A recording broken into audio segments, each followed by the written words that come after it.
Welcome to ROI Live. I'm with a special guest today, Phil M. Jones, New York Times bestselling author and man of many things. And we are talking about just conversations today. Phil, how have your conversations been this week? How my conversations have been this week? They've been dynamic, they've been valuable, they've been insightful, they've been rewarding, and they've been exhausting. I hear that. So let me ask you, what would you like to chat about today? What's an ROI that everyone should be doing in their business in 2026? I mean, there are so many things that people could be focused on. If I was looking at 2026 in particular and saying, where do I see a business owner being able to get maximum ROI right now? Look at the pricing. Like, no joke, I would say that every single person is leaving money on the table from not having their pricing dialed in. Maybe haven't changed it in a long time. Maybe they haven't looked at how those price points could affect the decision-making process of other people. Okay. I'll give some simple examples, right? Give me an example of a business owner that's excited to do.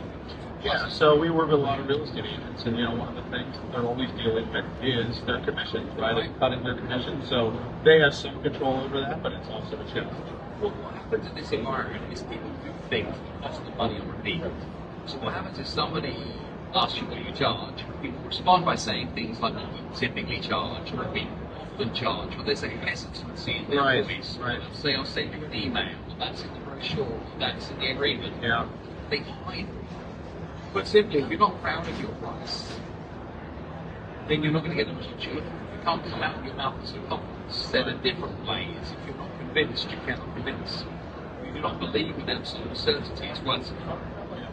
Now, what that often means is sometimes, if you want to get a do-more with your pricing, you may want to give consideration to say, can I put an ultra-luxury price point in place to shine all the light on the price point you want people to have? Right. I know a lot of real estate professionals might be putting a complete bundle service together to help somebody go from an interested to sold, and by maybe they're charging 5.5%, 6%, 6.5%, 7% of purchase price. Right. But what happens if you have a white glove service that is $5,000 on top of that? What if you have an over 10% purchase price in line, and you start to get a lift the parameters of normal? What you can now do is you can either bump into people that would have paid more.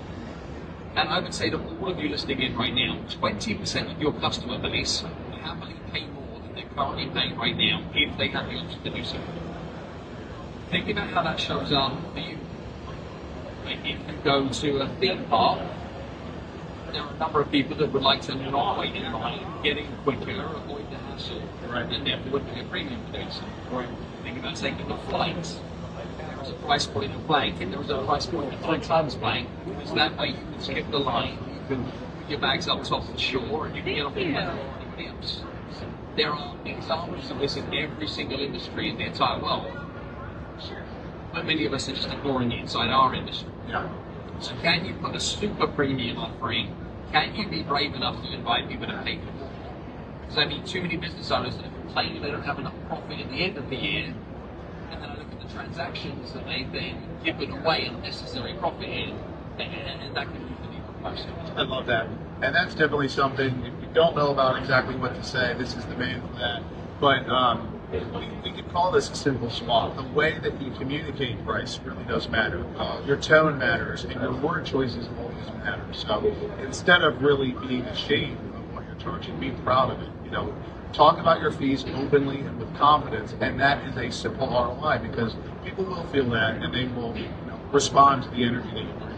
So, any last thoughts on this? Yeah, I think so just one more things on this. It is, you're going to get people ask questions like, how much does it cost you? Try to avoid the word cost being something that you're allowing to be attached to the service you provide. If something costs you, it hurt you. It's money out but nothing back.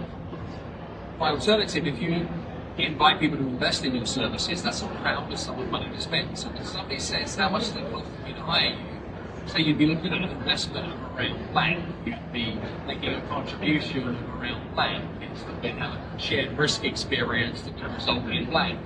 But please, please, pretty please, do not allow that four-letter C word cost, to be assigned to products and services that you provide for others. Love it. All right, Bill. Thank you so much. Appreciate your time. Over here.